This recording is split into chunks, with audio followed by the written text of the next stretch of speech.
Welcome to the channel, guys. I'm the Thoughtful Beast, and I'm here to help you learn how to create more happiness in your life. Today, we're learning more mindfulness skills that you can practice practically anywhere, at home, at work, on the playground.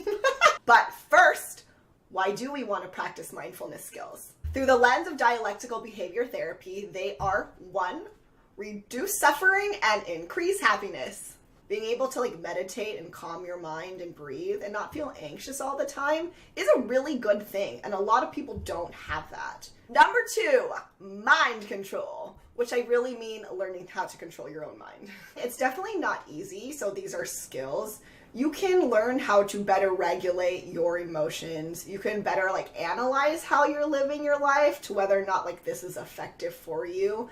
Number 3, experience reality as it really is. Sometimes what's happening is in your head is not the actual reality of what's happening outside. You know what I mean? We can make things a lot worse with our own worries, with our own insecurities. And in real life, when you're in a big group of people, most people are there to enjoy themselves. And they're actually focusing on their own insecurities.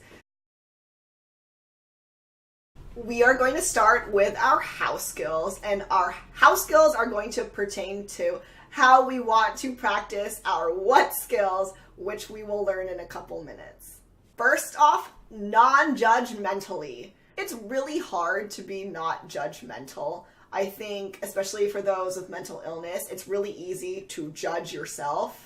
And it's really hard to not judge yourself for judging, but that's a big thing that we have to work on. When we practice being non-judgmental, it doesn't mean that we can't discern whether a situation is safe or harmful. You can do that. Those things are important. The second way we want to practice our skills is 1, mindfully. When we practice our skills 1, mindfully, we want to make sure we're staying in the present, doing one thing at a time, and letting go of distractions. So if you get distracted, bringing yourself back. The last way we want to practice our skills is effectively, meaning we want to keep our goals in mind. We want to focus on what is working for us in the moment, not what we want to make work. We also want to make sure that we're playing by the rules, whether that means laws or reading the room to how everyone else is reacting. So our first what skill that you can practice is to observe. And you can observe things inside of your body, your bodily sensations, or you can observe things going on outside of you. When you practice this, again, we want to make sure we're not doing it judgmentally. We want to stay present. We want to make sure that when we're observing, we're seeing everything and we're not just filtering. We're not going to go, I'm just going to look at dogs, or I'm going to look at park benches only. We want to make sure we see everything. We want to make sure we're not being judgmental. And if we are, just let that thought pass by.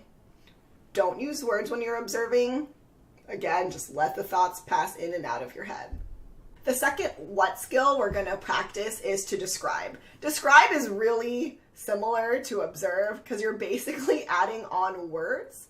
And the only thing you really need to make sure that you're doing is that when you're labeling things, that they're not judgmental labels. So this water bottle is pink, not this water bottle is ugly. The last what skill we're going to talk about today is participate.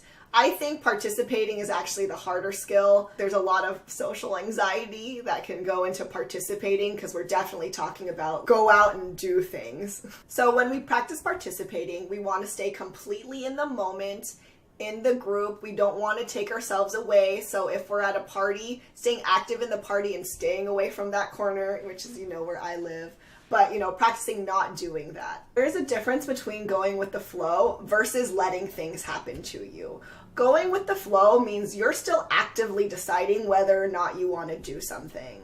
If you're letting things happen to you, that's when bad things can happen, right? Just because you're at a party and people are drinking doesn't mean you have to drink.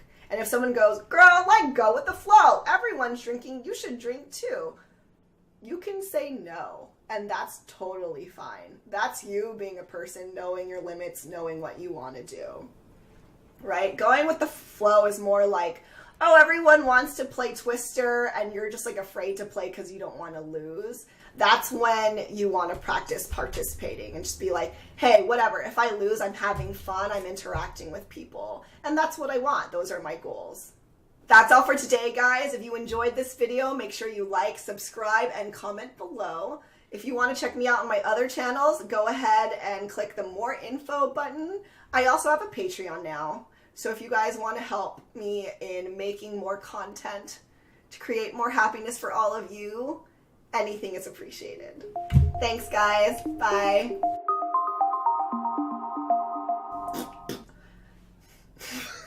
I think that's the way you reset.